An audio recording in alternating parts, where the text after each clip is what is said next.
Hello and welcome to a new video. Today we're gonna take a look at my favorite Trevenant team, but I upgraded a little bit. Because back in the day, I was using, instead of the Annihilape, the Medicham, but now where Annihilape was released, I kinda wanted to try it out. Double Ghost backline here with the Bastion in the lead, which is going to be, of course, our sponge for all the damage that's coming in. We're going to have some squishy ghosts in the back, so we can use our shields on this one. Not in this matchup, because we can still win this without the shields, but you already kinda see how this kinda gonna go. We're going to have a lead that is going to be very good. Against flying type Pokemon, we have the Annihilape as our Say-Sop, which is going to bait out flying type Pokemon while having access to the move Ice Punch, and then we're going to have in the back the Trevenant. And yes, this team can struggle a little bit against Gligar, but honestly, I made a video recently where I tried to hand Gligar with Frostless, and I didn't really see too many, and so I thought this team is kind of safe currently, and I have to say, I still haven't really seen a lot of Gligar with this team. I definitely did see one Gligar, I'm not too sure if it's in the video or not, but like I did like 4 sets with this team, and I have to say it was amazing. Like this team definitely worked out super well. I'm struggling currently a lot with the Great League, but like whenever I go back to like old teams that worked back in the day, I feel like they always still kind of work as well. So would recommend you to try it out, but again, like if you are feeling that this is a little bit too weak to Gligar, you might find a different lead that's going to be better for you. But yeah, for me at least, this team worked out really well because not a lot of people were running Gligar, and even with Gligar, you can still play around it a little bit, depending which situation you are in. But here we're going to be able to farm down the opponent's Lickitung. Against Lickitung, when they swap in, I kind of stay in a little bit usually with the Bastion just to get them a little bit lower, because the matchup against the Annihilape is not always as clear. But here we're going to be able to still reach an Ice Punch against the opponent's Charger Bug. They can go for the knockout here. I don't really mind, and I can swap out into my Trevenant because it's very likely that they're going to have some water type in the back with the Charger Bug in the lead. And yes, they do, so we win this game fairly easily. Next opponent, we're going to have the Azumarill in the lead. This can be also a little bit tricky here, but it really depends on the moveset of the Azumarill, because if they're running Ice Beam and Play Rough, which is the most common moveset currently, this matchup is actually really great for the Bastion. Let's see what the opponent's going to run. They're running Hydro Pump, and you still kinda should let the first move go through, by the way, no matter what they're gonna go for. As you should really save your shields for the backline there, because both of our Pokemon in the back are just way squishier compared to the Bastion, and so like even if a Hydro Pump hits a Bastion, it's still better to let it go there and just keep the shields for the Annihilape as well as for the Trevenant. We're gonna be able to get rid of the Azumarill there, which is kind of decent. We're gonna get out the Charger Bug, and our other Pokemon, our Bastion, is still in a range where we can deal with the Charger Bug here. We're gonna be able to go for the Ice Punch bait and get the shield, which is amazing, and the opponent makes a crucial mistake here, I think, as far as I remember. They go for the Exeter, which is going to be a resisted move, and so we can still take it, and so they're going to be still forced to go for another charge move here, which is going to be amazing, as we can now go back into our Bastion. They swap out into their own Annihilape, and so they're going to lose this game. Honestly, Trevenant is something that I would really recommend you in the current meta. You're going to encounter a horrible lead and a horrible Say-Sop, and this is something I have to say as well. Of course, not every battle is going to be winnable. If you get hard-walled, you get hard-walled. There's not a lot that you can do about it. Here, I should have went for my charge move a little bit earlier. This was a huge mistake by me. Should have went for actually the Shadow Ball here immediately, basically, because the opponent was just able to get another move off. Yes, I'm going to be able to get the shield back here anyway, because I can just do this with the Annihilape anyway against the Pelipper, but it's still going to leave me in a matchup where I have now the equal amounts of shield than the opponent, but I could have been in a matchup where I had a 1 shield advantage, which should have been way better. Let's see if this actually would impact the gameplay here, because I can't remember what they have in the back. We're going to see here that they're going to have in the back the Skarmory, and yes, this would have made a lot of difference there actually if I went for my Shadow Ball immediately instead of going for the double Ice Punch there. So definitely something to realize for like the next time as well when I play this kind of team, that you kind of want to go straight for the Shadow Ball, because as you're gonna see here now as well, I can still take this move, or basically can shield this move up, but I'm kind of low enough now for the opponent's whiscash to go for a move to knock me out. I kind of have to catch a move, but like even if I would catch a move, which is not possible, as you can see there, the switch talk is not up, I still would have a little bit of a struggle later on. So if I played this better, I would have been able to win this game as well, which is good to know. But let's move on to the next opponent. Bastion actually has a lot of great leads currently. We're going to see the Poliwrath coming in, and I would actually recommend you to go into your Annihilape instead of your Trevenant, because a lot of times when people run the Poliwrath as a Say-Sop, they're going to have something like a whiscash in the back, because Poliwrath has access to that Icy Wind, which is going to function as a coverage move for Grass-type Pokemon, and so kinda you want to get out potential the Grass-type Pokemon with this, and try to punish them with that, and try to get them rid of basically of the Grass-type Pokemon for your whiscash to sweep endgame. So if you're gonna see a Poliwrath Poliwrath say swap, I would always recommend you to go into your Annihilape. You can still win the matchup, it's not really the biggest issue, even if you get double debuffed, it is totally fine. You can still take the first move as well, unless they are Shadow. I feel like Shadow Scald would hurt quite a bit more, but as you're gonna see here, we can still realign our Pokemon, which is hopefully going to be very good for us. But there is going to be a little bit of a twist here, because the opponent is going to run the Annihilape in the back, just like we are doing here. And we can actually go for the Shadow Ball, but I was not too sure if I would win CMP tie here. Now it comes down if the opponent tries to catch the next charge move that is coming in from me, because I'm going to go straight into my Annihilape, but they do not. And with this, we're going to be able to knock them out with that Shadow Ball, win this game, as I only have the Charger Bug left against our Bastiodon. Next opponent, great lead for us, but this game is not going to be as great for us. As you're going to see now, you're going to see the swap out into the Poliwrath, and this is exactly what I mean. You should swap into your Annihilape. This was like one of the earlier games that I did with this, and this is something that I also kind of want to give like with you when you want to try this team, like the kind of things that you learn along the way. It's a little bit awkward always to like change teams up, because there's always some interesting stuff that you kind of want to learn from teams. Here, I was able to still get rid of course of the Poliwrath, but if you're going to have like something in the back, like, I don't know, like something like a whiscash or something, it's still going to be a little bit of a trickier matchup.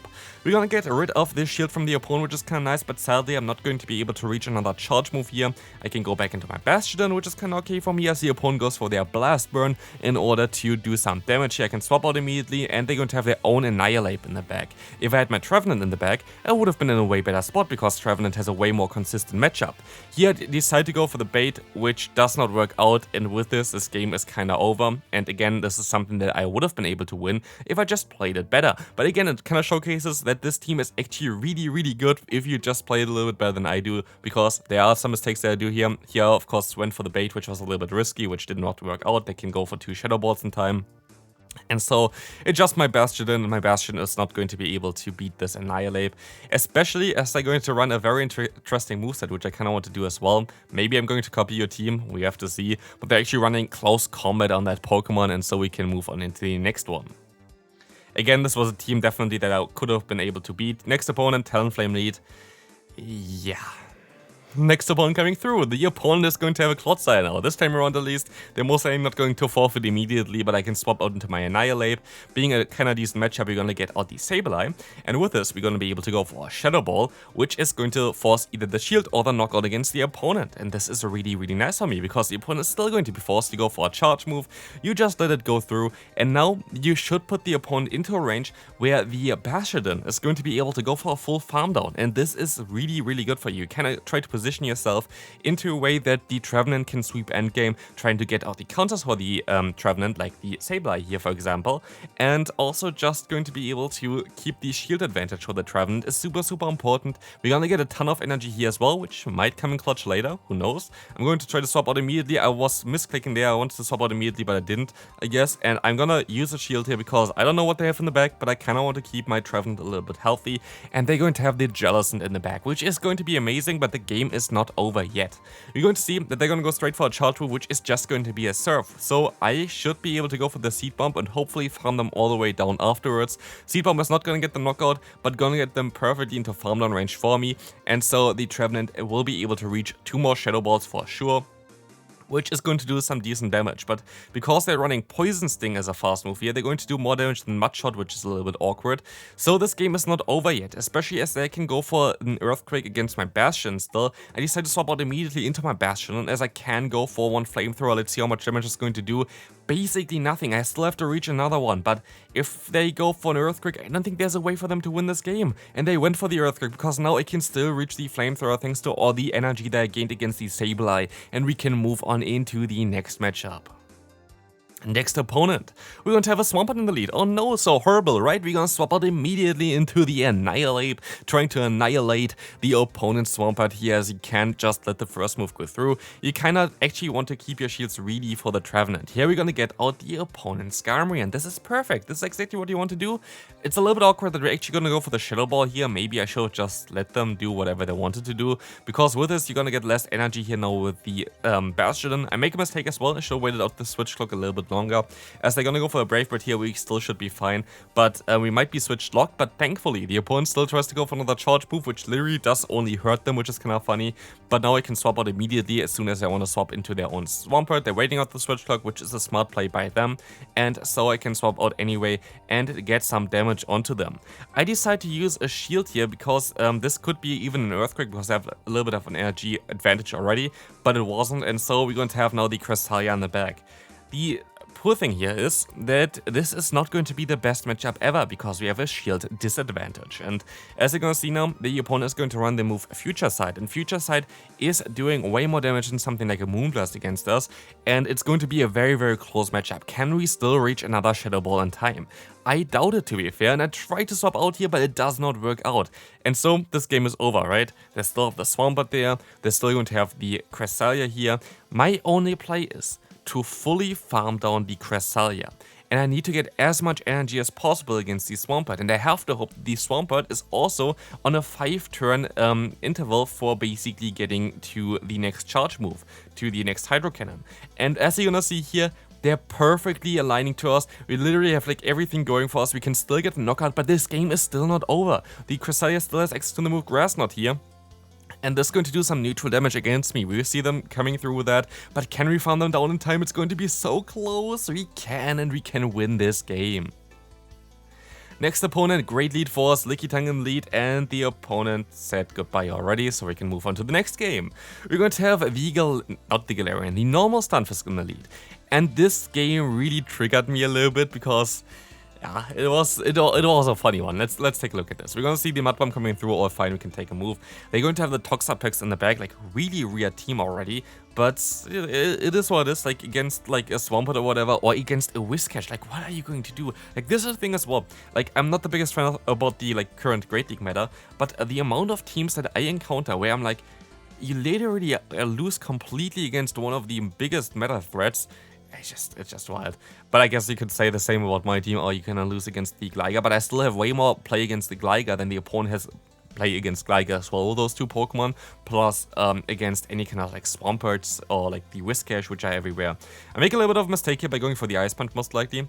This is, actually never mind, it's actually gonna get the knockout and I can still go for a move here against the opponent's Azumarill. But yeah, Azumarill can be a little bit tricky. I kind of have to keep my Trevenant still in the back for the Stunfisk as well. But as long as the opponent is not running Hydro Pump and Ice Beam, which is like such an unlikely moveset, we should be fine here, right? They have Hydro Pump, which is fine, but everybody who's running Hydro Pump is running Hydro Pump and Play Rough because it's going to allow you to at least hit the Mirror, which is kind of common with Azumarill because Azumarill is a very common Pokemon in the meta. So I'm kind of still fine here. They can still go for Hydro Pump. I don't really care too much. Like honestly, I don't really care too much because I still should be fine just farming them down. They shouldn't even be able to get to the Play Rough, I think, at this point. And so I should be able to just go for the full farm down. But this was very, very fast. And they're actually running the super unlikely moveset of Ice Beam Hydro Pump. Like, it's literally like the third choice moveset. You would most likely go for Play Rough Ice Beam for most Azumarill. Then you go for a Play Rough and the Hydro Pump, and like literally Ice Beam and Hydro Pump is like the least unlikeliest moveset, and it literally just destroyed us here, which was like so unlucky. Final game for today, we're going to have a great lead and a great save swap. Of course, you kind of still have to keep your Bastion around because it's the best Carbing answer. We still have decent play against Carbing with the entire team though, so like it's not going to be the biggest weakness for the team anyway. But as you're gonna see here, what I usually do when the Lickitung swaps in, you stay in, you go for a charge move, you wait until they go for one Power Whip and you swap out. They still should be able to get to another Power Whip, but you're gonna be able to survive it because the Lick damage did not add up like quite that much as you usually would do. So like it's not gonna put you into farmland range either. And so you can now go ahead and go for some Shadow Balls against the opponent's Carbing, forcing the opponent to, I mean, get the Carbing insanely low. It's not gonna get the shield or anything like this because Carbing is just so bulky, but because Rock Throw is resisted, we can even go for another charge move here. Annihilape is just going to town, and we can now swap into our Bastion. They're mostly gonna swap out immediately. Let's see what they're gonna go for. They're going to have a Venus on the back, and this is not really that easy to deal with. So let's see what we can do here. I just go straight for the Seed Bump. I do not care if they're gonna no shield here. Like, I literally do not care. I just need to get damage onto that Venusaur. This is like my main objective. Like, I don't care if I already hit the charge moves either, but like, I just need damage because damage is king here because it is a Shadow Venusaur. we should be kind of fine getting enough damage on it with his smackdown. I decided to let this move go through, which maybe was a mistake in hindsight, but I know that I can just use a shield now on a Frenzy Plant, and this is like the only hard-hitting move. The Carbink has access to Rock Slide as well as Moonblast. Moonblast would be their way to go to try to get my attack dropped, which is the only way of them winning right now, but they go for the Rock Slide, and with this game is over. So yeah, this team was actually amazing. I really hope you enjoyed this video. If you did, feel free to leave a like, subscribe if you haven't already, and check out the videos on the screen, and I see you then. Bye bye.